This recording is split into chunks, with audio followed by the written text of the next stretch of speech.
From original Plants coming back to brand new content, Plants vs. Zombies 2 Gardendless is a fan game that has been gaining traction recently from the community for many reasons. However, I want to focus on one brand new addition to the game, that being Kung Fu Temple. As I'm making this video, update 0.4.2 has been out for about a day now, so if this becomes outdated in the future, I will be posting a new one with the updated content added to Kung Fu Temple. For today, I will be breaking down Kung Fu Temple to the best of my ability into little sections to keep it organized. If you guys like this kind of content, let me know, and if anybody has any ideas for me for the next video, let me know in the comments. Now let's get started. The most obvious question is,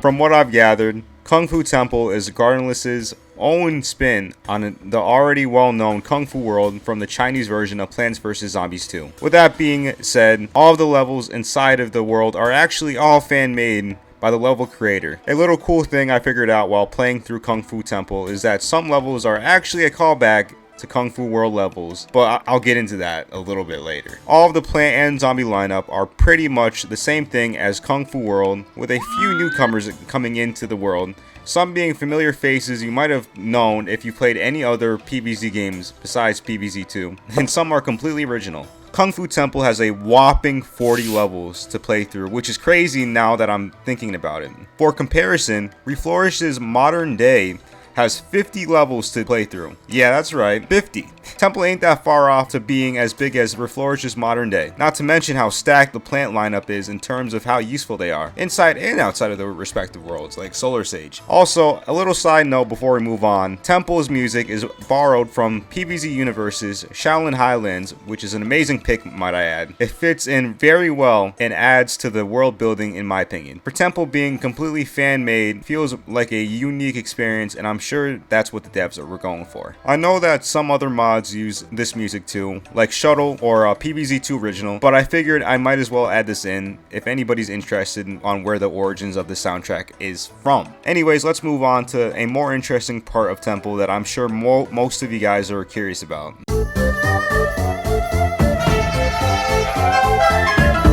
Ah yes, the plants. A few of the original plants from Kung Fu World have made their way into Temple, that being the Heavenly Peach, White Radish, and the Fire Gourd. Am I chopped liver? No, that's what I am. A couple of other plants have been added to the roster, like Snow Pea, Solar Sage, Lychee, and Bamboozle? Who are these guys? Let's start off with Lychee. Lychee is actually from PVZ3, which is pretty cool. They look around the same, but remade into the art style of PVZ2. Lychee is a wall plant like Endurian, with its gimmick being that it can damage zombies who are trying to eat it. But what makes Lychee different from Endurian is that its damage is spread out into a 3x3 radius whenever it is being eaten, instead of damaging zombies that are point blank in front of them. Also, Lychee is a bit more expensive than Endurian. But besides that, their toughness is actually the same, having 3,000 toughness each. So it really comes down to preference on who you like more. Bamboozle is actually a plant from PVZ Heroes. He is a manual plant like Banana Launcher. He can shoot bamboo shoots that can either hit zombies, or he can make baskets that act as weaker pumpkins for plants that you can shoot to any tile on the lawn. Once he's out of bamboo, you can plant another one over him like walnuts to restore bamboo. Himself alone has 3,000 toughness, so you can either plant him in the back or in the front. Oh yeah, Snow Pea. Yeah, this guy got shoehorned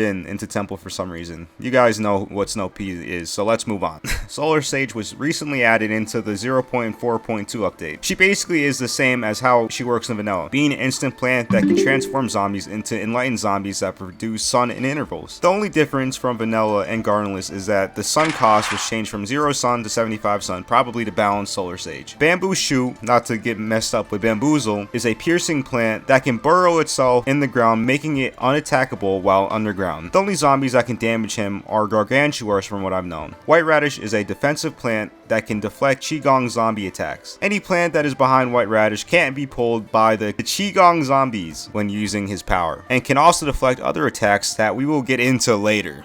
Don't worry. Fire Gourd is a manual plant that shoots fire down its lane. It isn't lane wide like Laser Beam. Its gimmick is to counter armor stands that can spawn on the lawn during gameplay. A cool thing to add is that Gardendless adds more animations into Fire Gourd when he's recharging his attack. And finally, Heavenly Peach can heal plants in a 3x3 radius. Alright, I think that's enough for the plants. I think it's finally time to go over the...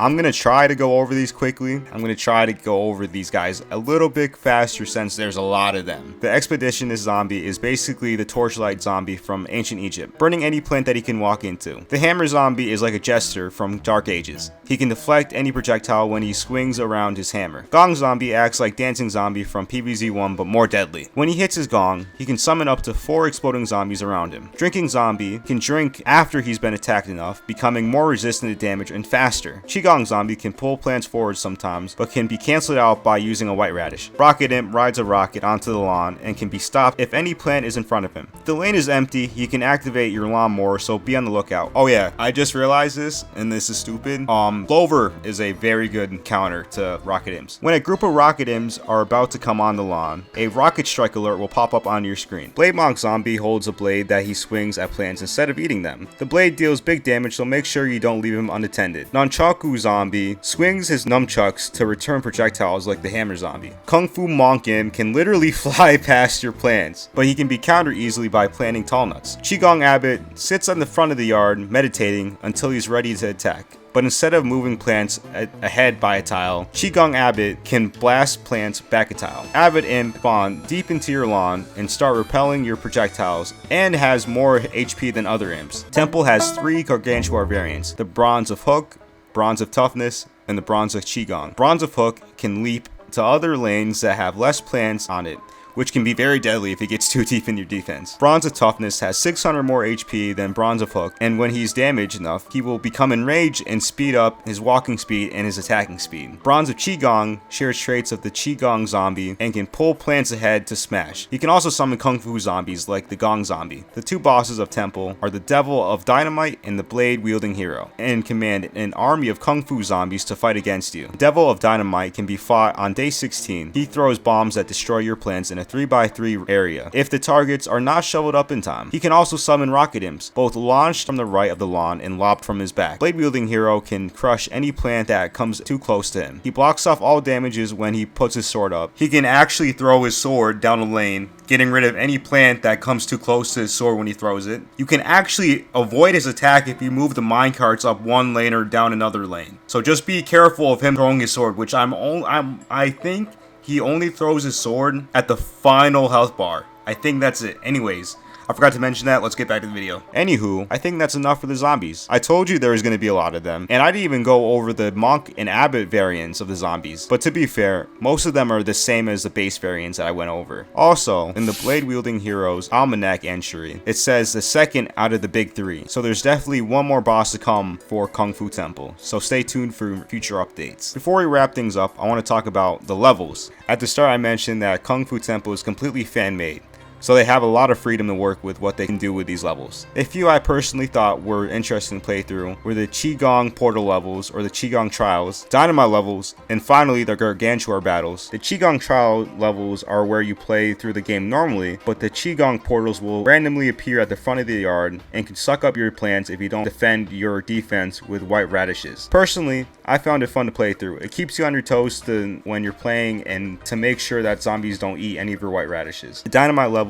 are where you defend your lawn with these big barrels of dynamite that are set at the back of your defense and have fuses that lie in the middle of your lawn that can be set off with the torches that the zombies carry. The goal is to keep the zombies away from the fuse so that way you don't fail the level. Now I'm gonna nerd out. So day 24 is the second Garg battle you come across, and it's a callback to the original Kung Fu World day 24. It starts off with these bronze statues that have Gargantuars inside. Once they break out of the statues, they will grab any weapon and start attacking your plants. So this means you need to multitask defending the gargantuars that can overwhelm you quickly and the other zombies that can spawn in the level. It's crazy, trust me. And it took me a good chunk of time to figure out how to beat it. I had to go on Bilibili to find a walkthrough of someone beating this A difficulty, or the max difficulty if you don't know what I'm talking about. Anyways, that's enough of me nerding out about the level design. I think I hit everything about Kung Fu Temple. That's gonna wrap it up for today's video. I hope you guys enjoyed this little breakdown of Kung Fu Temple as much as I did making it. Please consider subscribing. It's like 12:40 in the morning and I just finished everything. I'm so sorry it took me so long to finish this video. I literally had a video made, and the original one I had planned, I scrapped because I didn't like it. So the one you're watching right now is the final one I decided to make. But yeah, I'm sorry. I really didn't think it'd take 2 weeks. College has been beating my ass, but hey, we ball. So please please consider subscribing. This took me probably like almost a month worth of me like researching Kung Fu World. But yeah, I hope you guys have a good night, day, whenever you're watching this. So yeah.